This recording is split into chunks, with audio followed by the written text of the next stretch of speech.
Hürmetli izleyiciler, biz bu Türkiye'deki gün seri hazır ciddi şekilde gün tertip kilovatkan bütün siyaset sahasından bolsun, meyle sanat sahasından, meyle akademik sahadan bolsun, hemmiyeden Uygur Türklerine, Şarkı Türkistan'daki Xitay zulümüne karşı eğilip berilatkan bu vahşiyane Xitay zulümüne ayıplab, hemmesi Uygurlarga sahip çıkıp bu şekilde küçüyotgan bir vaziyet şekillendi hazır.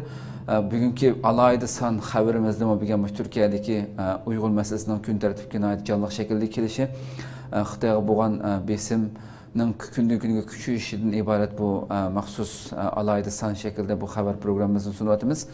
Biz müşahede Türkiye Ankara Hacettepe Üniversitesi Tarih Fakültesi o'qituvchisi shundaqla strategiya mutaxassisi doktor Erkin Akram bilan mushu taraqqiyot haqida maxsus bir suhbat elib boramiz. Hozir o'zi telefonimizda biz Anqaraga hozir bog'lanamiz telefonda.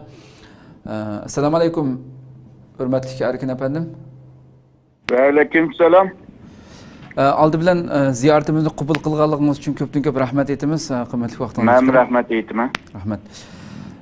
Endi bugün bevosita shu hozir Turkiyadagi shu bir qancha haftadan buyon hozir jiddiy shaklda Turkiyaning har qaysi sohalarida mayli san'at sohasidan bo'lsin, mayli akademik sohadan bo'lsin, hozir bu kundan kunga xalqdan kelayotgan besimlar bu kuchaygan siri Turkiyada sizning ma'lumotingiz bor, masalan Tashqi ishlar ministerligidan bo'lsin, hatto Cumhurbaşkanligigacha Xitoyning vatanimizda elib berayotgan bo'lib, Ramazon kirgandan keyin elib berayotgan bostirishlar va 22 chislada shu 6-22 kun Qashqarda yuz bergan voqeada o'ldirilgan Uyg'urlar, shahid qilingan Uyg'urlarimiz haqida Turkiyada jiddiy shaklda bir kun tartibga kelyapti bu masala. Bunu bir aldı bilan bir umumiy shaklda bir bu vaqtdagi bir fikr qarashlaringizni bir alsak, uning keyin boshqa savollar bor.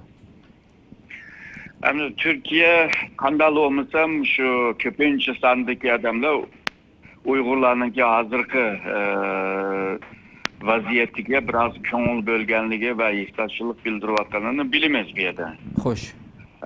Ondan keyin bu hazırki Ramazan'daki bunda nazuk bir mezgilde Şarkı Türkistan'da bunda bir yaman haberlerden kilişi Türk halkının bir köpüncü kısmını rahatsız kılgan gibi bir yerde.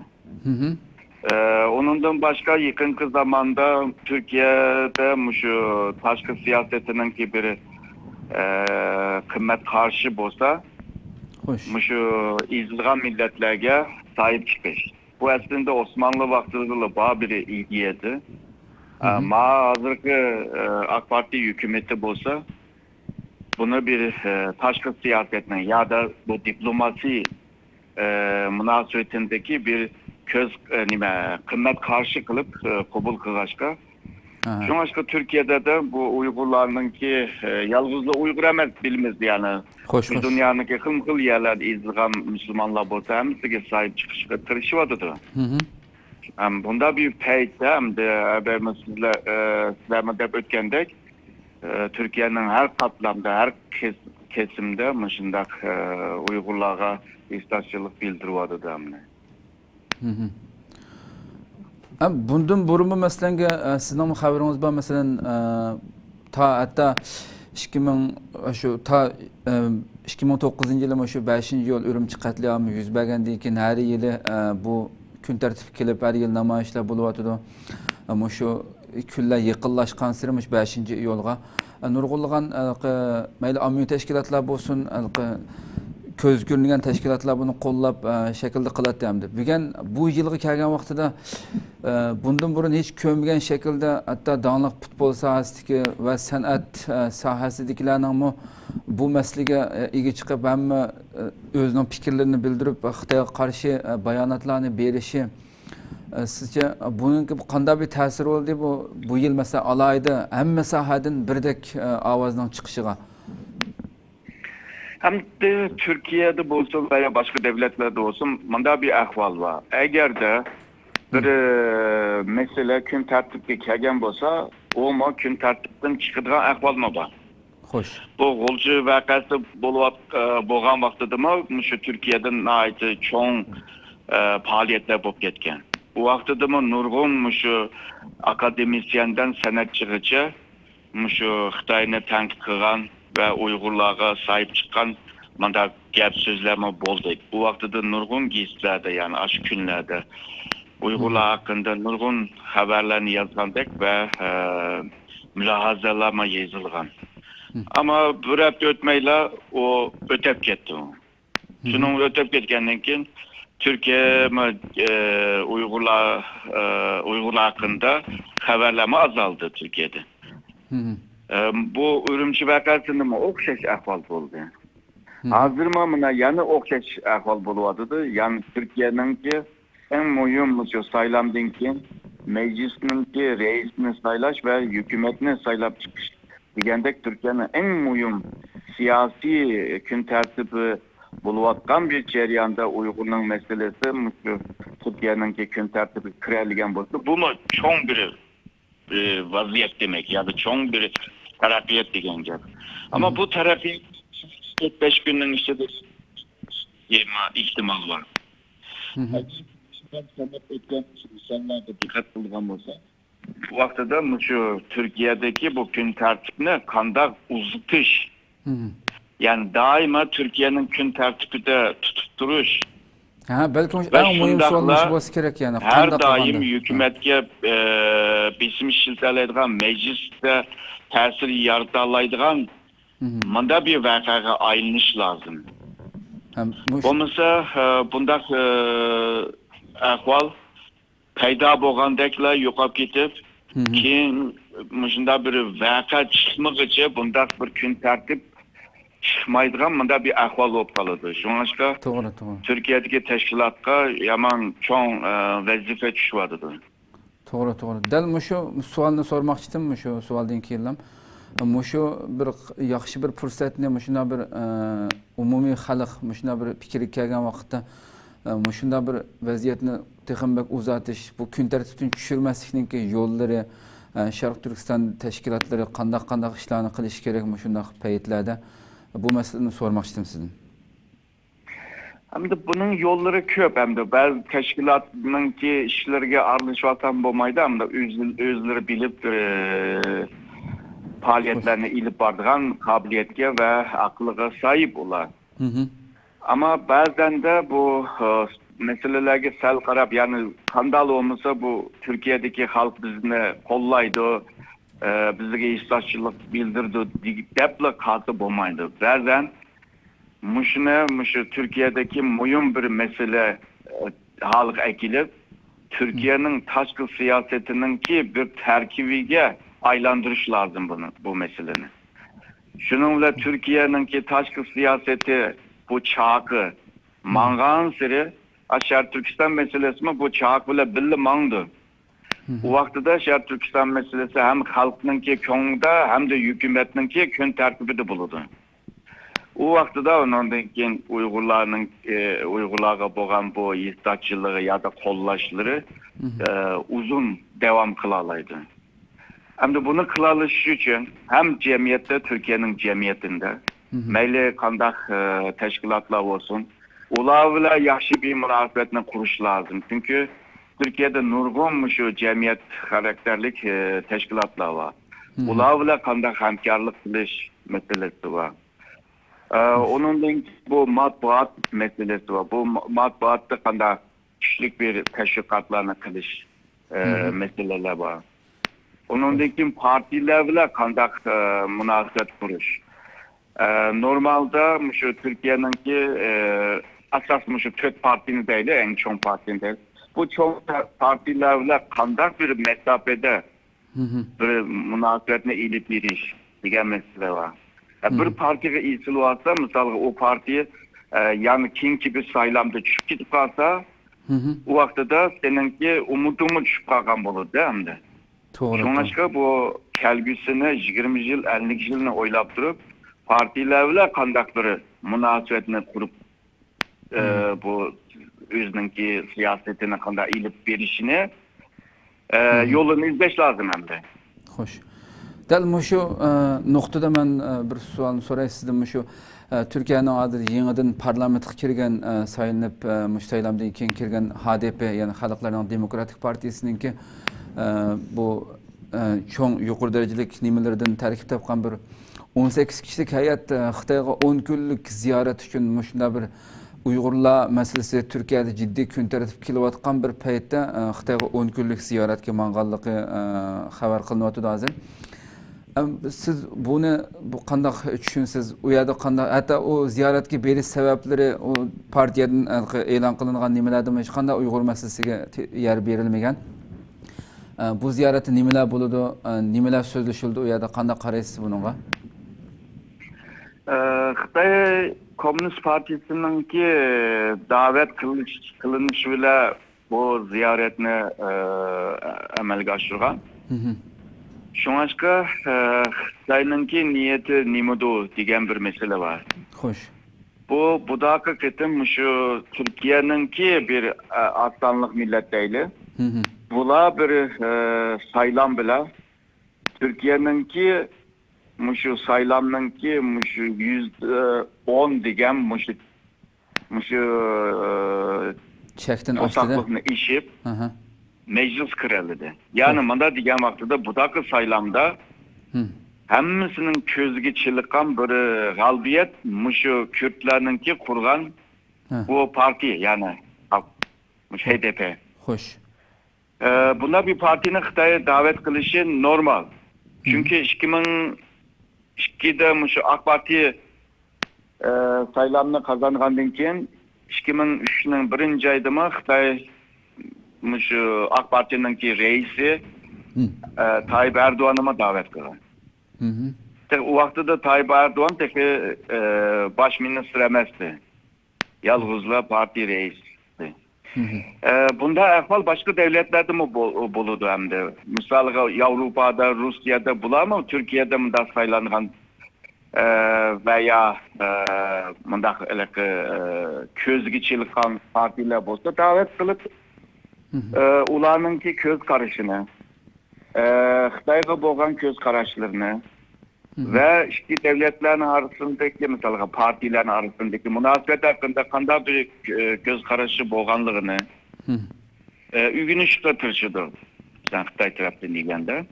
Yani birisi mesela ben Türkiye'deki mandak bir partinin azalarını ben davet kılıç ile birlikte şundakla Türkiye'de mi ben üzemnin tesirini yetkizgen buldum degen manamı çıkıdı. Mesela Türkiye mi şu Filistin'deki Hamas teşkilatlarını bozsun ve Afganistan'daki mesela Talibanlar bozsun.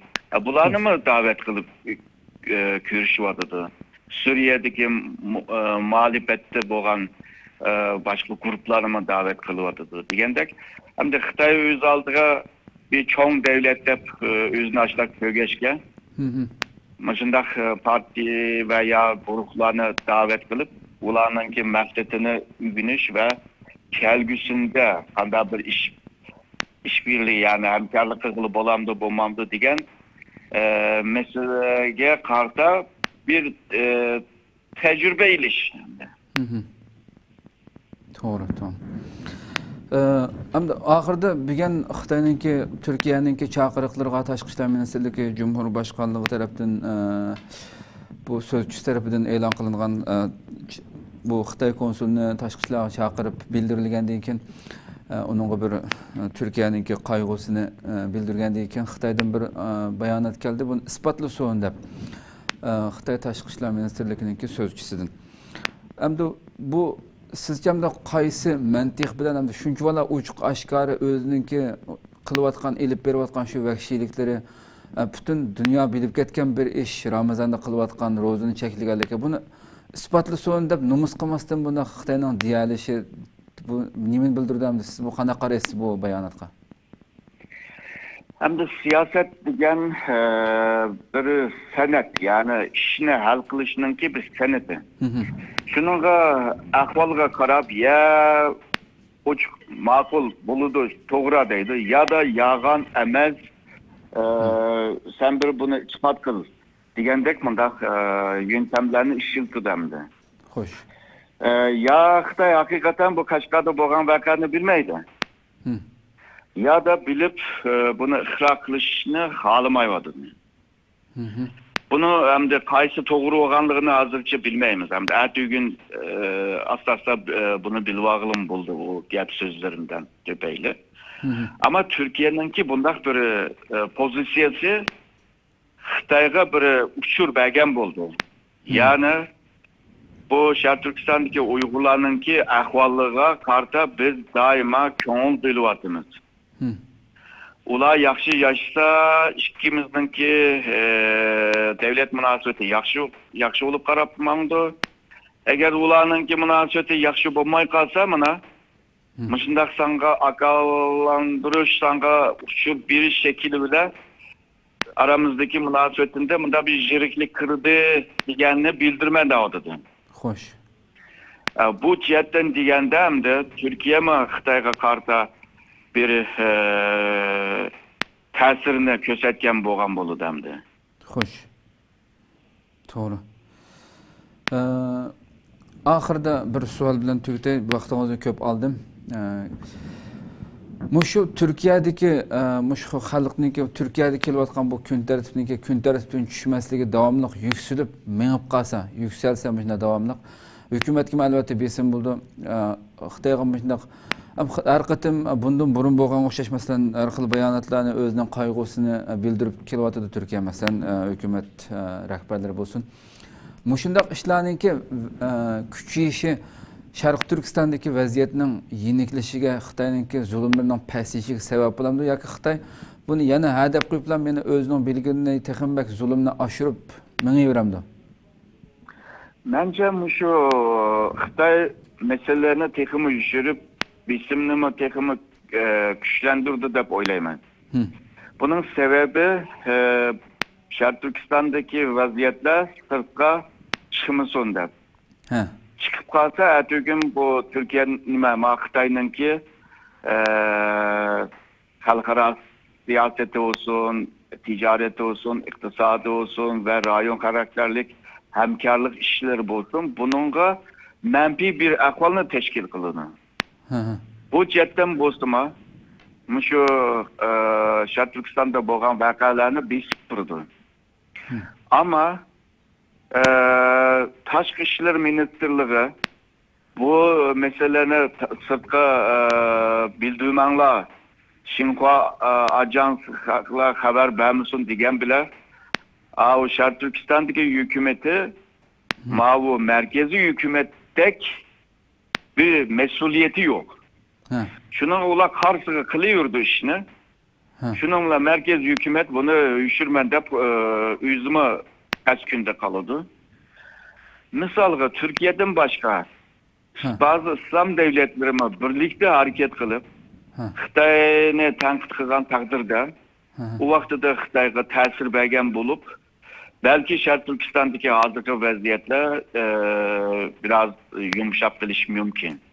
Yalnız Türkiye'ninki bir inkazı bilan Xitoy hozirgi siyosetini o'zgartirdi degan bir ma'noni chiqarmoq ta'timda. Unda olsa, shu so'zingizdan keyin yana bir savol kallam tug'ildi. Shu bir hafta ilgari Dunyo musulmon olimlar birligi tarafidan bundan burun hech bo'lib boqmagan shaklda hamda sizga ma'lum islom dunyosida hammadan kuchli tashkilot buningda butun o'limalar shu Yusuf Qaradaviy boshchiligidagi raislikidagi bu tashkilotdagi nihoyatda kuchli bir bayonot e'lon qildi. Bayonotning ichidagi nurg'un so'zlar nihoyatda jiddiy shaklda Xitoy agarda bunga quloq solmagan taqdirda bu chaqiriqimizga ovoz chiqarmagan taqdirda biz butun dunyodagi musulmon o'limalar, barliq musulmonlar Xitoyga qarshi tashviqotini jiddiy shaklda kuchaytiramiz deb bir xil eng oxirida nihoyatda jiddiy bir so'z ishlatgan hamda. Siz bunga qanday qaraysiz? Bununki bir ta'siri bo'ladi Xitoyga deb o'ylayman, ammo agarda shu musulmon va islom davlatlari birlikda harakat qilgan bo'lsa, chunki natijada xalqaro munosabat degan gap xalqaro davlatlar orasi munosabat. Ya'ni devlet bilan devlet arasında birbirine tamponlaydigan bir kuchga ega. Hoş. Ama cemiyet karakterlik bunda teşkilatla halkara münasibetlerde çıktı rolü bulmuşka. Bazı devletler bunun dikkat almak mümkün yani Xitoydagi devletler için. Hoş. Ama eğer de bütün dünyadaki İslam cemiyetleri hep birlikte bunda bir beyannamını ilan kılgan bolsa, o vaxtda Xitayga bir təsir yetidi dep oylayman. İkincisi, eğer de bu hazır dep ötken çağırış, eğer de əmilli bir faaliyetke ötken takdirde, o vaxtda mı Xitayga təsir yetkizgili boludu.